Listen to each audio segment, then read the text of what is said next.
About two-thirds of the way through this new book, you tackle, brave you, one of the great mysteries that's preoccupied historians and indeed novelists, which is what on earth happened to Elizabeth's two sons by Edward IV, the young princes, who it is suggested were murdered in the Tower. That's enough, but who actually murdered them? Now, what did you think about all of this? How did you begin to approach, how did you put yourself in Elizabeth's shoes and think your way through that? I started actually feeling, which is, an interesting place for a novelist to start.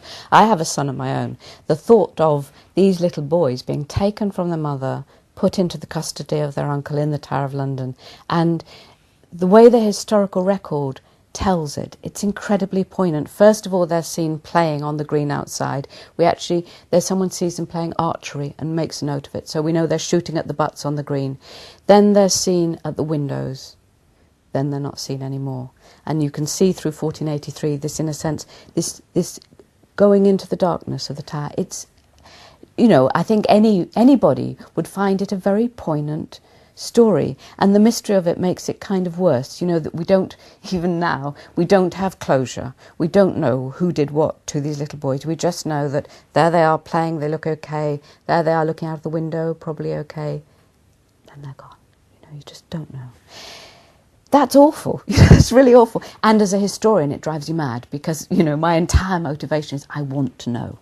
So I started to speculate and I started to read around, and there's a tremendous amount of, in a sense, counter-history, which says the history is that Richard III nipped into the Tower with a cushion, smothered them both, buried them. The Tudor history, the history of the winners of this story, is that they were buried under the stair, then for no reason that anybody explains, dug up again and buried in the Thames.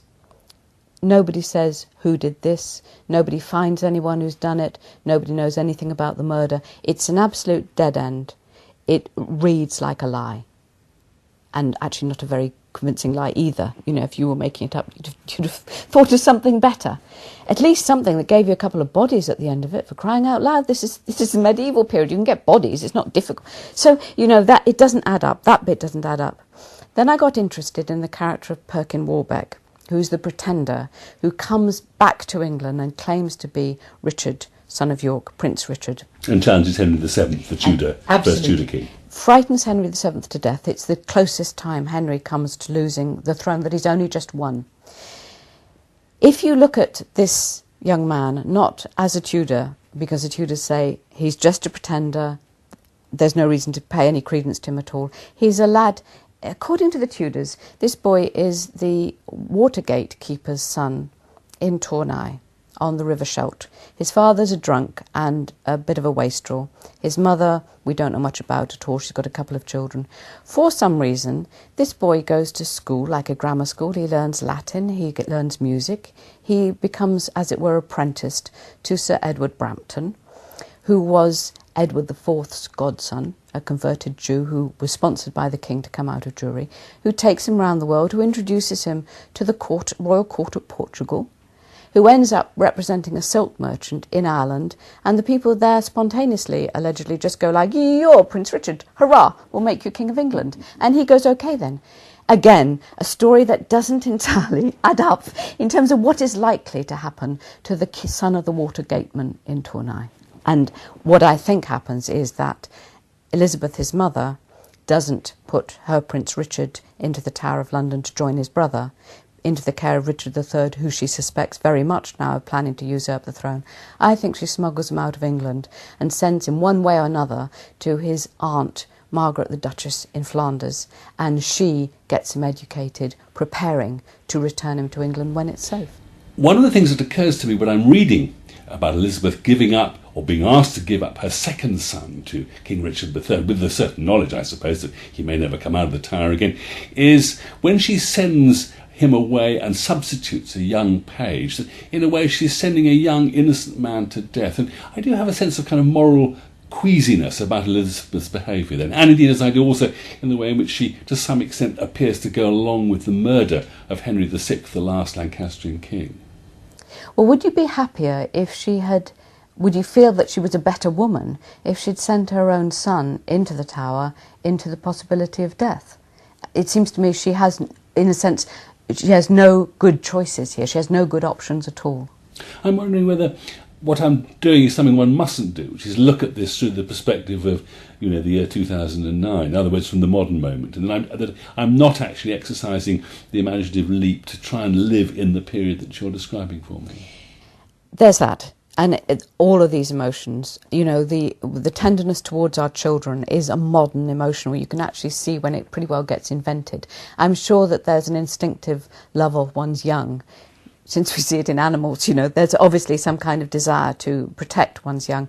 But the idea that children are particularly valuable and particularly precious and particularly innocent and have to be guarded in a special way and wear special clothes and have special education and entertainment, that's a modern notion which we can't transfer back. The idea that husbands and wives should marry for love and love each other, that's a modern notion. It very rarely occurs in the past. So there's lots of emotional stuff which is absolutely time-based. You would only feel like that if you lived at a certain time. The question of Elizabeth's morality, though, she was a good Catholic. She knew what was right and what was wrong. I am certain that when she saw her husband and her two brothers-in-law go into the room of a king that was in their keeping, who she knew was frail, who she knew was mentally ill, who she knew was asleep, and in go these three strapping men fresh from the Battle of Tewkesbury, where they have killed this king's son, she knew that wasn't going to there was nothing good going to come out of that. And in a way it seems to me that she allows that death into the Tower that night. And later it is her son who is the innocent King of England, and somebody goes into him. And in a way, I think she does do wrong, and I think that's her punishment.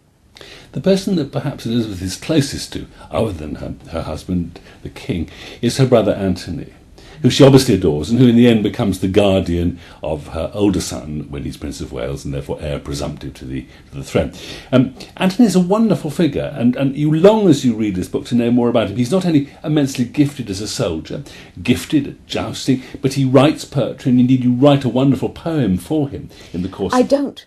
He writes that. That is his poem. He is just, I agree with you. I just adore him. When people say, romanticising the past, you can't romanticise Anthony Rivers. He is fantastic. He is indeed a very fine jouster. He's a very brave soldier. He fights side by side with Edward all the way through. His determination is to go on a crusade. And during her reign, I don't do much with it because I have to be focused on her, but he does take a trip to Rome, and he lives his life in a hair shirt. He's a genuinely spiritual man. In this time of such violence and lust and greed, he is both doing that and really pursuing a spiritual course. He becomes Edward's guardian, as you say. He runs the council in Wales. That's actually one of the things that their detractors dislike about them, that she puts him in that position. But he's in that position because he's a wonderful model for a young man, and he kind of brings him up. He lives with him in Ludlow Castle, which means that when Richard, who's going to be Richard III, seizes the young king, he arrests Anthony Rivers, sends him to the castle where he's held as a prisoner, and subsequently says he's committed treason, which makes no sense at all because he was protecting the king, and beheads him. The night before his death, he writes the most phenomenally moving and beautiful poem in which he actually just looks at the world as a vanity, as his wishes as nothing. And it's a very detached poem, but it's quite wryly comical in a way. And he wrote that, and we have his deathbed poem.